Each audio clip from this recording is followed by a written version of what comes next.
way it currently stands, forced labor, slavery takes precedence over rehabilitation and public safety. Oh, by the way, while the Biden administration gives reparations to everyone but free people, look at the billions he has run over to Ukraine. We don't have black grocery stores because if you think about it now, just to get in that supply chain, it's almost unheard of. They don't want the truth to get out. Okay? I don't want to know what my family did or what all these people did and all this stuff like that. Okay? You read that 500-page report. There's this thing called white superiority and black inferiority. That mindset allows all of the behaviors that we've seen across generations, allows for the construction of these policies and practices and systems and structures that continue to oppress us. This is not a handout. This is a debt that is owed. You know, Allensworth was like the internet of his time in 1904, 1905. The total black population in California is about 2.6 million, and then of that, the descendants compose about 2.2 million of that. So California, with a multi-billion-dollar surplus, can absolutely afford to satisfy the international terms for reparations, beginning with compensation. Any financial obstacle that exists that impedes the success of increasing financial prosperity needs to be dealt with and eliminated. No matter where we've been, no matter what part of this fight we've been in, we've been harmed, and we've had harm done to us specifically. When I got to Los Angeles, this was some of the worst segregation I'd ever seen. And remember, I'm telling you, I'm from Mississippi. Because as you can see, I'm giving you broken history right now, you know? But I had to give it to you guys today. I said, no, I got to show them this because it's so precious and nobody really knows about it. Black people don't have that kind of luxury. Our historically black communities have been redistricted multiple times. Now listen, if you can't handle the TR roof, don't tune in.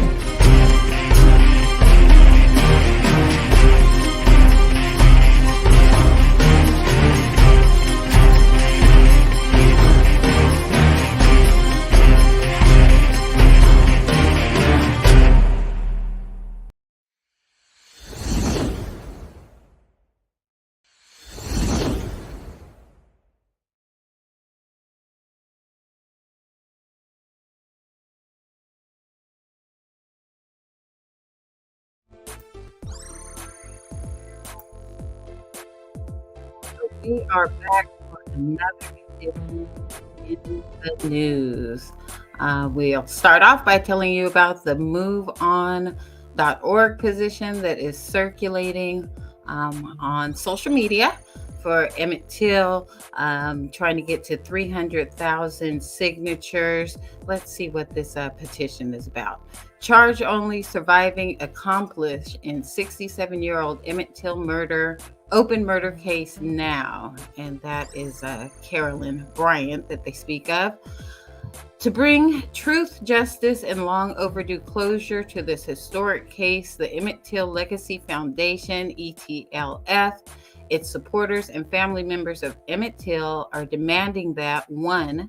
Mississippi Attorney General Lynn Finch and District Attorney for the 4th Circuit Court District of Mississippi, W. Dwayne Richardson, conduct a proper investigation, execute the outstanding physical warrant, move the case forward with appropriate charges and an indictment of any known accomplice, and impanel a grand jury. 2. Carolyn Bryant Doham, as a recognized accomplice, be charged with kidnapping and murder immediately. The new evidence proves her culpability. 3. An officer apology to the Till family from the federal government, Department of Justice, and state of Mississippi and local law enforcement for the human rights violation, wrongful death, kidnapping, and lynching of Emmett Lewis Till, and for the miscarriage of obstruction of justice in the 1955 trial. Why is this important? Emmett Till was murdered 67 years ago at only 14 years old. He was kidnapped, brutally tortured, lynched, and killed during a racially motivated hate crime that ultimately helped launch the modern-day civil rights movement. So we will put the link to this petition in the description to this video today. Be sure to go ahead and sign. Looking for 300,000 signatures.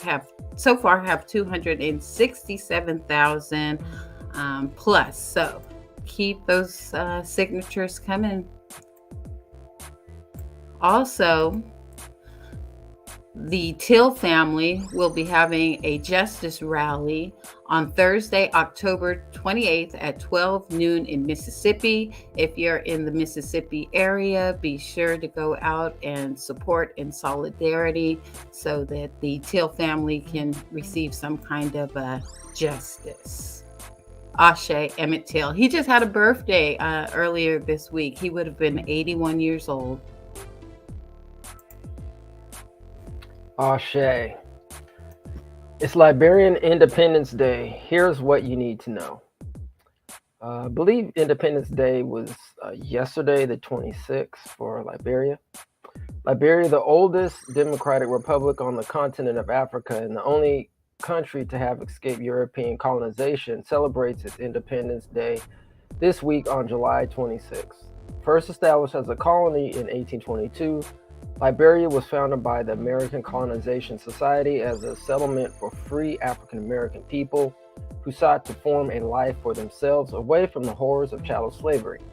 The country declared its independence in 1847 and aided the British in ending the slave trade in that nation.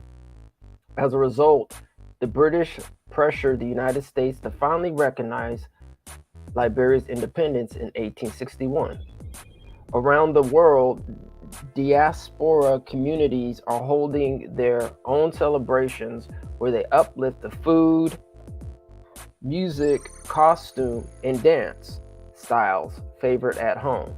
The largest community of Liberians outside of the country is in the Twin Cities, Minnesota. Other significant celebrations will be held in New York, Boston, Providence, Pittsburgh, Charlotte, Belgium, and Germany. The Liberian flag looks similar to the American flag. Yes, it does. And, there's probably a reason for that. I have to double check, so I'll just be guessing. What would your best guess My be? best guess, obviously, would be because, there were blacks who, enslaved African people who came to the Americas. Then they went basically back and took some of their American heritage with them. Yeah, we'll have to do some further research on that. That's interesting. All right. We've got an op-ed here. This was posted on July 22nd by Jessica Ann Mitchell Warrior. Jam is her handle on social media. Op-ed on News 1. For reparations, Black America needs power, not new names. And then there's a Toni Morrison quote that said it best. The very serious function of racism is a distraction. It keeps you from doing your work. It keeps you explaining over and over again your reason for being. That's true. Okay, since Ta-Nehisi Coates' The Case for Reparations was published by Atlantic, conversations about reparations have grown substantially. For many, reparations went from a passing wish to a possible reality. Over the last 3 years, there has been an ongoing series of debates about pursuing governmental disaggregation among various Black ethnic groups in America, and the idea that Black Americans descending from enslaved Africans need new names to delineate ourselves and receive reparations. Delineate, disaggregate, when? ? Not so fast. Some believe that we need federal recognition similar to Native American tribes.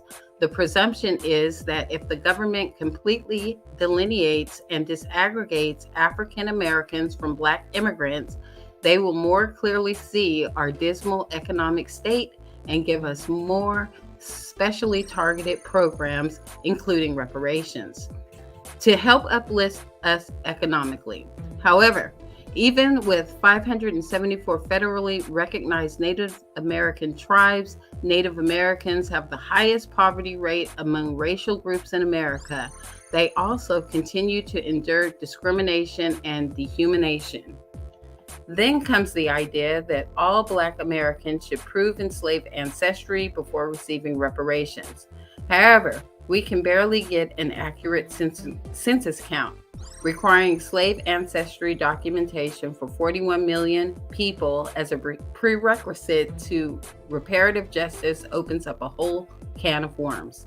Such a prerequisite will likely increase barriers for families unable to meet specific standards of proof and turn reparative justice into a punitive, timely, and costly enterprise. Proof of residency with particular time periods would be more efficient if we reach this point. And then there's a part 2. If you'll take it away, Yamoya. All right. What if we become freedmen again? Others believe we should stop using the terms Black American and African American and redesignate ourselves as freedmen, citing the Freedmen's Bureau to bolster our legal justice claim. However, the quote freedmen end quote identifier didn't prevent the U.S. government from arresting Callie Guy House, shout out to the ancestor, as she advocated for reparations through her National Ex-Slave Mutual Relief Bounty and Pension Association. And though the Freedmen's Bureau was a much-needed resource, the Freedmen identifier didn't prevent the Bureau from enduring funding issues, resource strains, and its eventual demise due to racism. Furthermore, the Freedmen identifier didn't stop the Freedmen's Bank from leaving many African Americans penniless, permanently losing their deposits. The term freedman is historic, but is not a protector against racism and certainly does not ensure reparations in the face of legal battles. So what does Black America need? As many of our elders and ancestors before us have said, we need political, economic, and cultural power. This heavily depends on organizing, institution building that fulfills the material needs of our communities and actively challenging the white supremacist underpinning of America. New names and delineation won't solve this problem. Diaspora wars and xenophobia won't solve this problem. People power, supported by Black collective activism, focused on the needs of our communities, will be our saving grace. Okay, so we don't need to delineate. We don't need any specificity as far as the Freedmen classification. And it sounds like what we need to do here is unify with the diaspora. That sums it up. Well, that, so far hasn't worked. So what we've done here in California is we did delineate, and we will be using the Freedmen classification in state data collection, and also the criteria for eligibility in our reparations claim is specific to those who enslaved from U.S. chattel slavery. So too late for California in many of these respects, but everybody else who's fighting for reparations out there, you need to keep an eye on this kind of rhetoric. Absolutely. All right, racial slur seen in TV weather forecast. We apologize to our viewers. Actually, you want to take this one? Yeah, I'll go ahead and knock it out. All right. Racial slurs seen on TV weather forecast. We apologize to our viewers. It was cloudy with a chance of outrage. An Iowa weather station stirred up a whirlwind of backlash after an offensive racial slur inexplicably appeared in one of its forecast graphics last Thursday. And this article came out July 25th. The meteorological misprint was flagged Friday in a now viral tweet by journalist Matthew Keyes. I blurred it, but I'm pretty sure you can figure out what it said, he wrote, regarding the alarmist racist image, which appeared in the Des Moines-based Weather Channel's Local on 8 segment. An accompanying screenshot shows the appalling graphic, which read, "Hello, Des Moines. This is your weather, my N." They blurred out a few words, and then we see RS at the end there. So like the tweeter said, we could probably figure out what that means. However, the Weather Channel denies that the epitaph was its doing. This did not originate with us, and we are in the process of investigating it further, a spokesperson told Keyes per a tweet. The journal postulated in a following tweet that the sordid stunt likely originated at the cable head end, according to a source, though the network is still trying to figure it out. TWC has reportedly since deleted the disgusting graphic and apologized for the incident on Facebook. Wow, doesn't Byron Allen own that Weather Channel now? I believe so. Yeah, so I guess they really don't know how this happened, and they are doing a further investigation. Maybe we should Byron. maybe we should hit him up about that. Get on it, Byron. Come on now. All right, the Justice Department investigating environmental racism in Houston. The Justice Department has launched an environmental justice investigation following allegations that the city of Houston has used Black and Latino communities as sites for illegal dumping, reports the Washington Post. Assistant Attorney General Kristen Clark, who leads the Civil Rights Division of the DOJ, stated that the inquiry will focus on the northeast section of Houston, which includes the neighborhoods of Trinity and Houston Gardens. According to the report, the probe was launched when Lone Star Legal Aid began documenting the complaints of residents who said their neighborhoods were subject to, quote, dumping of the furniture, tires, medical waste, automated bank teller machines, dead animals, and even human bodies. Wow. The complaint was received indicates the issues extended back years, Clark said. It's deeply troubling to see the reports of the items regularly dumped and abandoned in Black and Latino communities. Clark explained that illegal dumping can disadvantage neighborhoods in numerous ways by attracting rodents and mosquitoes, cause diseases, contaminate drinking water, obstruct sewer drainage, and lower property values. Amy Catherine Dine, the managing attorney for the Legal Aid Group's Environmental Justice Division, said, "This is all part of the city's legacy of environmental racism, but the problem has gotten worse as the city has grown and these neighborhoods have been deprived of the resources that wealthier white neighborhoods receive."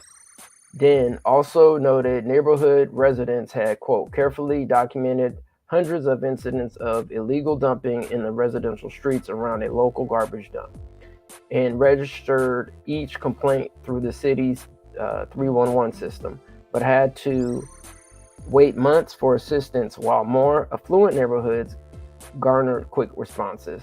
This is not a one-off problem, she said. The city has basically allowed this community to be used as a landfill.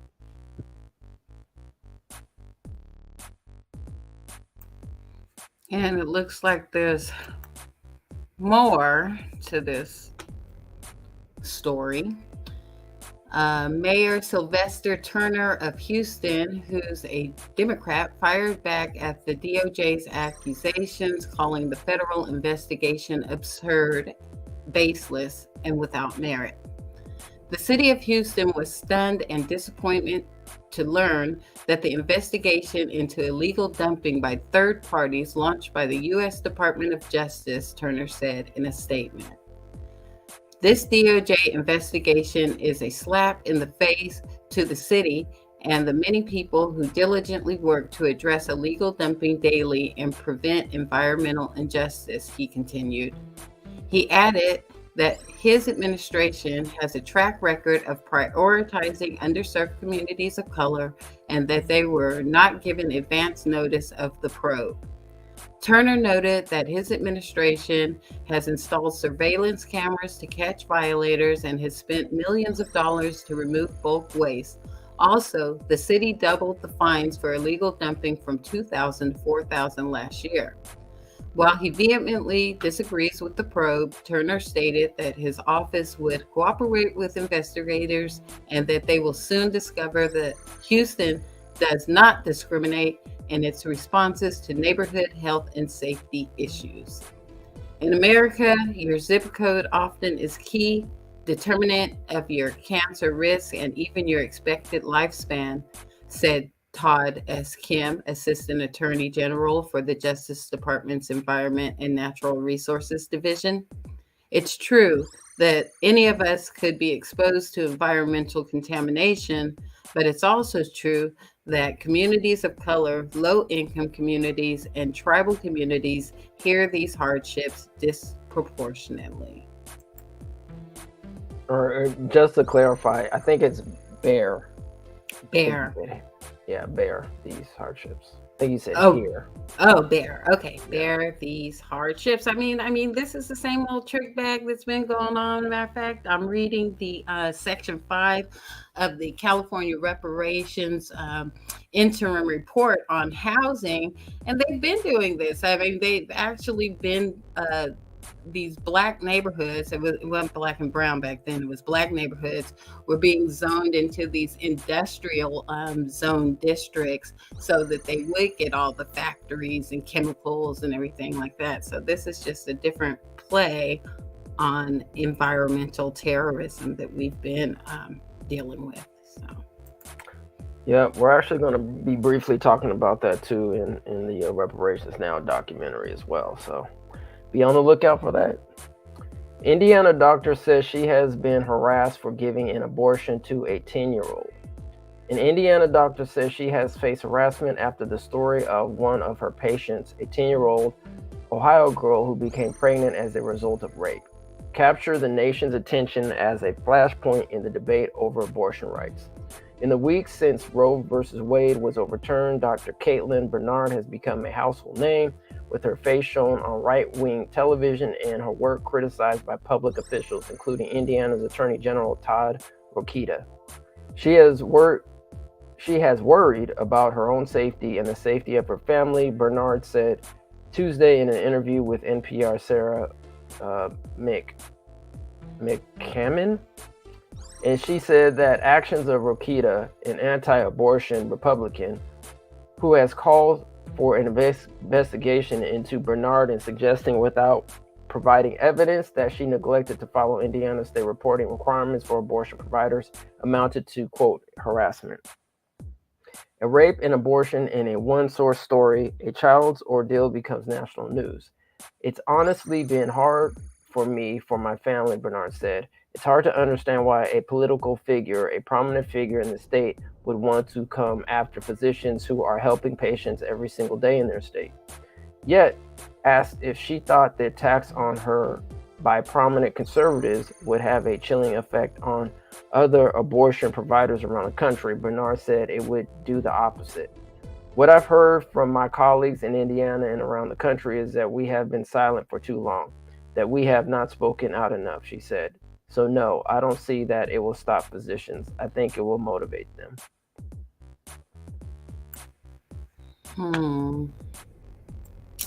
Yeah, that's just unfortunate all the way around.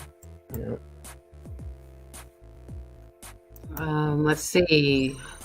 Keke Palmer has been in the news lately. Responds to Zendaya comparisons and colorism commentary. Keke Palmer is getting the side-by-side treatment with Zendaya on Twitter after her starring role in Jordan Peele's new movie, sparking a conversation about colorism in Hollywood. Here's the deal. Keke made a splash this weekend in Nope, opposite Daniel Kaluuya, with some arguing this is her breakout moment in the mainstream.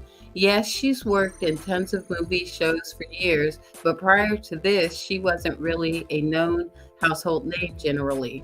JP's flick has put her on the map like she's never been before. Someone floated the theory that colorism was why Zendaya has experienced more mainstream success than Keke has at this point in her career, even though they're around the same age.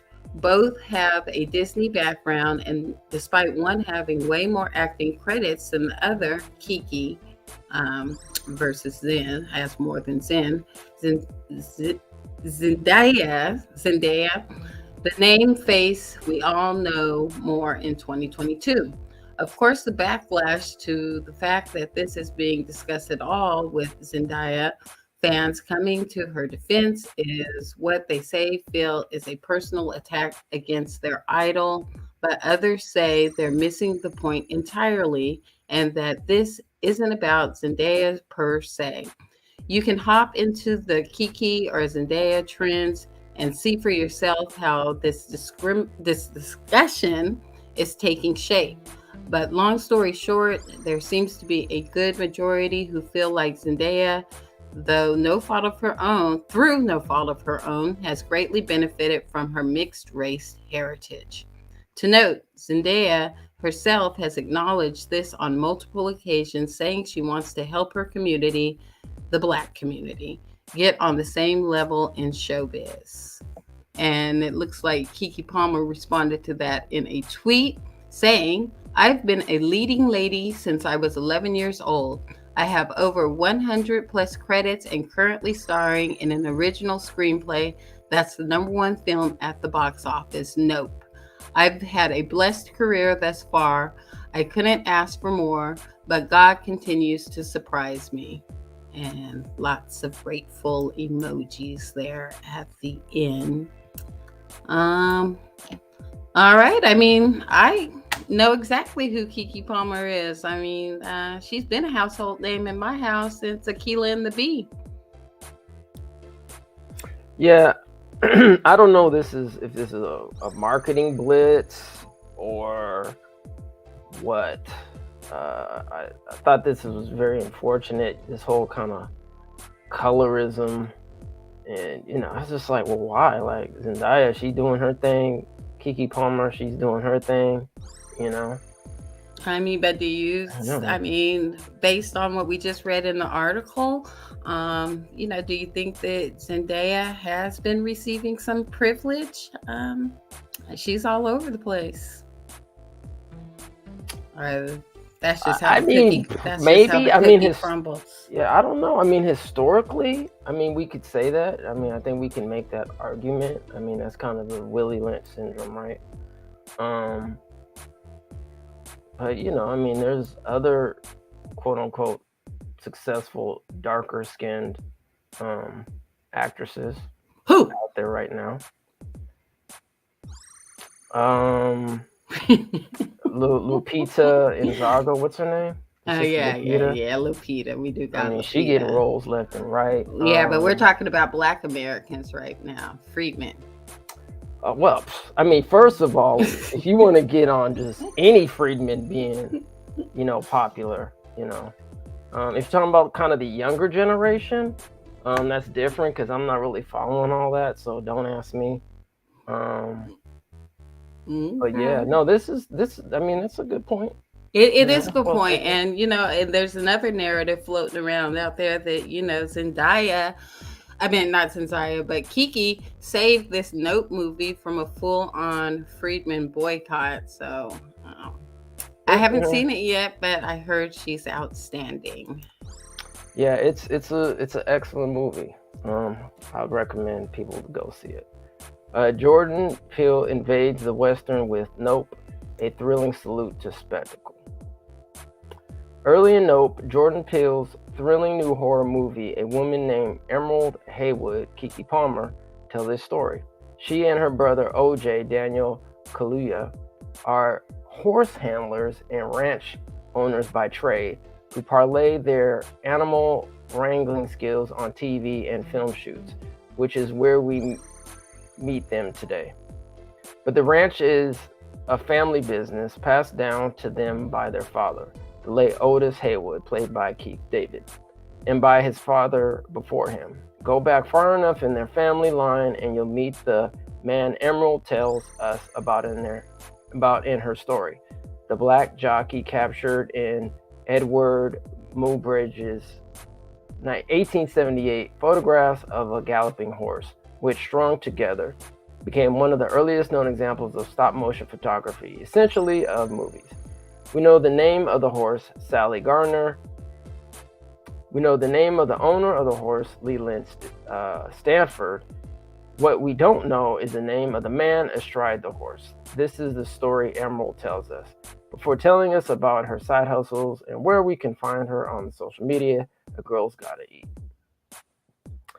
What's any of this got to do with aliens? ? In Peele's movie, Everything. Nope is in large part a movie about what cannot be tamed in spectacle or dire damning hunger for it. It is at the top of that list. Aliens, animals broadly make for a very close second. The point of opening a movie like this with a reminder about the birth of movies isn't just to school us on where Black people fit in that history, though that's obviously very much the point. Even the set decor of Nope underscores the notion, down to a poster in the Haywood's Ranch for the classic, Too Little Known Black Western, Buck and the Preacher. A reminder that the history of movies is still in need of all kinds of intervention. So, do you think this will be up for any Oscar nods? The rumors were going around, and I saw some review. Now, I don't know. I think it was just this fan who saw the movie. I don't think it was actually what do they call people who review movies? The film review people. Film. I mean, somebody was saying like, yeah, we think that Keke Palmer should get a nod. Oh, you know? Okay. You know, get a nomination at least. So, I mean, she did an excellent job. I give her credit. You know, she really played the role really well. And I mean, yeah, I think at some points it was kind of like over the top, but I'm just guessing, this was just my guess, that Jordan Peele probably wanted her in some points to go a little over the top. But you guys have to see it. Yeah, well, we'll be rooting for her. All right, out here in the Sacramento Bee, California is clawing back some COVID-19 rent relief it gave to tenants and landlords. And this was posted on July 21st. California is demanding that thousands of tenants and landlords who were approved for emergency rental assistance during the pandemic return the money, often months after it has been spent, sometimes for vague or unspecified reasons. The California Department of Housing and Community Development has sent recapture emails to about 5,400 tenants and landlords who received COVID-19 rent relief funds, the agency told the Sacramento Bee. HCD gives aid recipients 30 to 90 days to send the money back, said Nur Kasser, HCD communications manager. The agency claims overpayment, tenants withholding funds from landlords, and fraudulent activity are among the reasons they ask people who've gotten relief money to return it, Kasser said. But lawyers suing HCD on behalf of needy tenants call the repayment requests retroactive denials and say asking for money back is outrageous and unfair. These are tenants who went through the complicated and lengthy application process, submitted all their documentation, and were approved to get help, said Madeline Howard, a senior attorney for the Western Center on Law and Poverty, in an email. Okay, so where you at? I've talked about this on the show before, the rental assistance. I actually applied through our local agency, SHRA, in Sacramento myself. And like they say in this article, it's a long, complicated application process. I mean, it took 7 months before I was approved. And I actually got caught up in this recapture, retroactive denial and recapture. They want me to pay them some money back that they say that I owe them money now.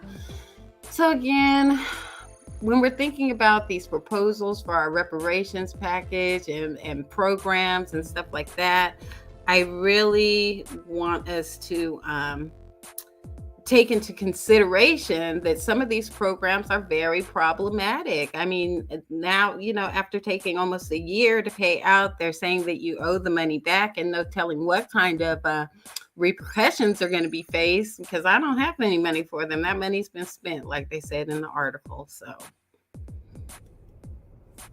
yeah, I don't know what they're asking for back, but I would believe that every person they're asking for money back needs to have a serious review process before asking for the money back. Like, that's just odd. So, yeah, I don't get it either. And I thought it was just me, but now that I see that this article comes out, I see that this is a, it's a common problem. It's part of it's like some racket.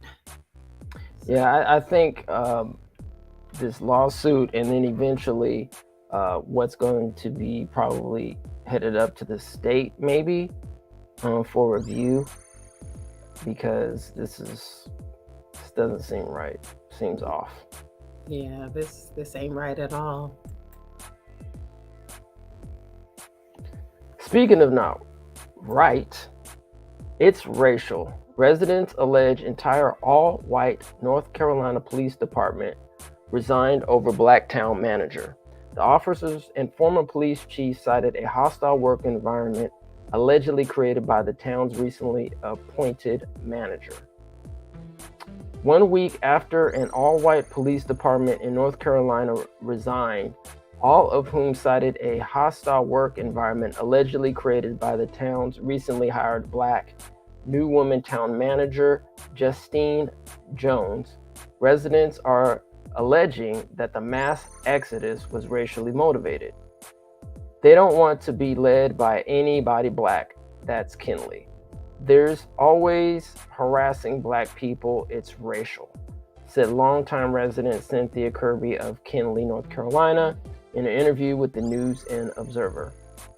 Ms. Kirby was speaking with the local news outlet ahead of Friday's emergency meeting held by the town council to discuss how the jurisdiction would respond to the former police chief of the Kinley Police Department, 5 officers, the town clerk, and the utilities clerk, all submitting their 2-week notice last Wednesday afternoon, CBS 17 first reported.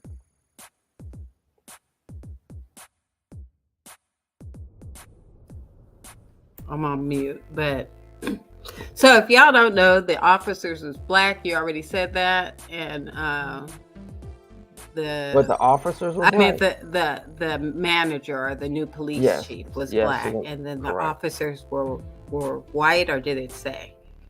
I believe they were all white, if not predominantly white. But if I'm correct, I believe they were all white.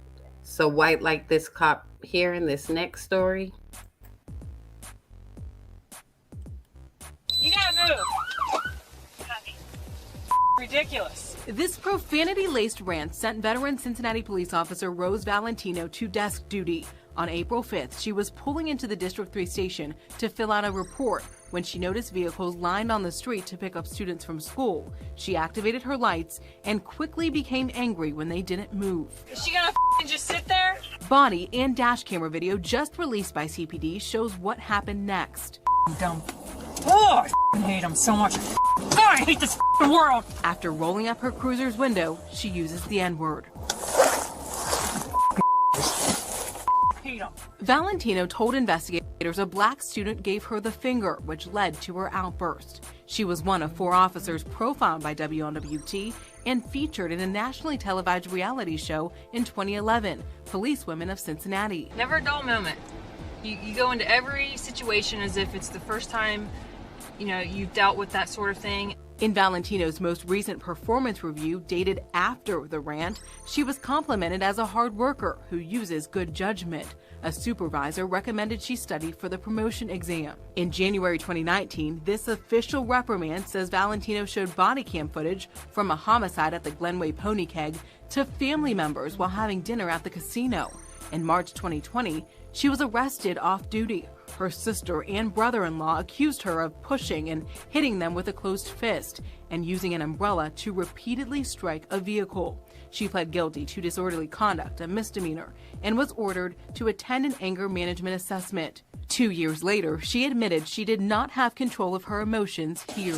I hate it.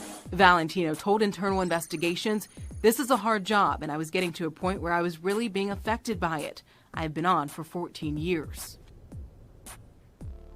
Thanks for watching our YouTube channel. Follow today's top. Yeah, that was crazy, man. I mean, and then she got desk duty. She should be taking a walk like them other officers. They, don't know how to do their job right without all the racially charged racism.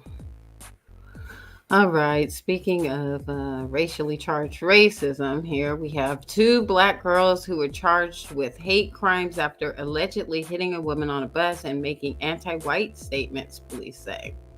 2 black girls have been charged with a hate crime after the New York City Police Department says they assaulted a white woman who made anti-white statements, according to a Tuesday news release from NYPD. The incident took place on July 9th around 6:50 p.m. on a southbound MTA bus in Queens when the 3 girls and the victim, a 57-year-old white woman, got into a verbal dispute, an NYPD spokesperson said. One of the girls yelled, "I hate white people.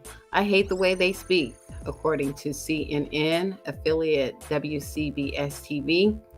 The woman was hit on the head with an unknown object, and the release said, causing a laceration and bleeding.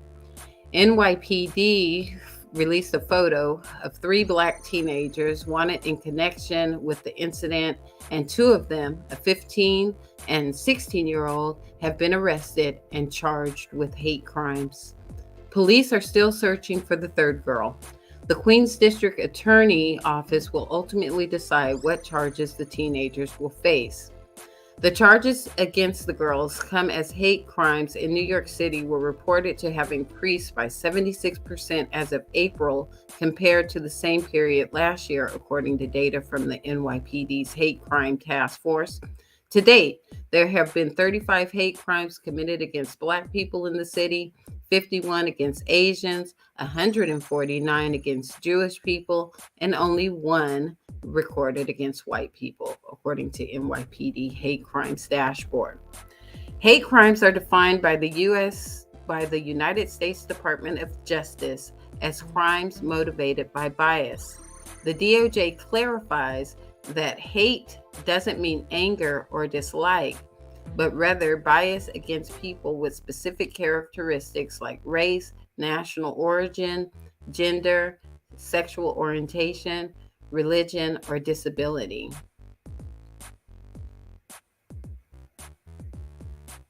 Okay.